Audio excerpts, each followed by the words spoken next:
যাদের রিকোয়ারমেন্ট রয়েছে প্রপার কমপ্লেক্সের মধ্যে ফ্ল্যাট নেবেন, তাদের জন্য আজকে পার্টিকুলার এই ফ্ল্যাটটি ইন্ট্রোডিউস করছি 1514 স্কোয়ার ফিটে 3 বিএইচকে, যেটি হচ্ছে আপনার সাউথ এবং ওয়েস্ট ফেসিং। ফার্স্ট, সেকেন্ড এবং থার্ড ফ্লোরে আপনি পেয়ে যাবেন রাজারহাটের কামারবাড়ি এরিয়াতে। আমি স্ট্রেট আপনাকে দেখাচ্ছি আপনার living cum dining area with cross ventilation. যথেষ্ট বড় সাইজের আপনার লিভিং কাম ডাইনিং এরিয়াটি। এর সাথে আপনার লেফট সাইডে একটি উইন্ডো এবং রাইট সাইডেও একটি উইন্ডো। দেখুন, উইন্ডোর ঠিক পাশেই হচ্ছে আপনার বেডরুম। আমি যদি কনসিডার করি, এটি আপনার বেডরুম নাম্বার 1। ক্রস ভেন্টিলেশন আপনাকে দেখাচ্ছি, সাথে টাইলস দিয়ে কভার আপ করা রয়েছে এবং এগোচ্ছি আপনার উইন্ডো থেকে। দেখুন, বাইরের ভিউটায় এরকম একটি গ্রিন জোন আপনি পাবেন আপনার ফ্ল্যাট থেকে। এই উইন্ডো থেকেও সিমিলার ভিউটি আপনি পাবেন। এখান থেকে আমি এগোচ্ছি আপনার লিভিং কাম ডাইনিং এরিয়াতে।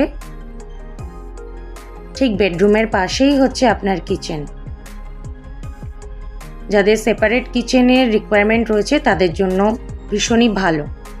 এল শেপের কাউন্টার টপ রেডি হয়ে গেছে গ্রানাইট মার্বেল দিয়ে, এবং দেখুন টাইলসের কাজ কমপ্লিট হয়ে গেছে, শুধুমাত্র ফিটিংস কমপ্লিট নয়। এর ঠিক পাশেই হচ্ছে আপনার আরেকটি বেডরুম, অর্থাৎ আপনার দ্বিতীয় বেডরুম। এগেইন 9.5 ফিটের সিলিং হাইট এবং ক্রস ভেন্টিলেশন, টাইলস দিয়ে কভার আপ করা হয়ে গেছে। আমি একটু আপনাকে দেখাচ্ছি আপনার উইন্ডোটি। দেখুন, যথেষ্ট বড় সাইজের উইন্ডো, এবং এখান থেকেও আপনি সিমিলার ভিউটি পাবেন। যেহেতু সামনেটি কোনো রেসিডেন্সিয়াল এরিয়া না থাকায়, তো আপনি আপনার রুম থেকে এই গ্রিন ফিল্ডটি পাবেন। এখান থেকে এগোচ্ছি আপনার কমন টয়লেটের দিকে। এটি আপনার কমন টয়লেট, টাইলস দিয়ে কভার আপ করা রয়েছে।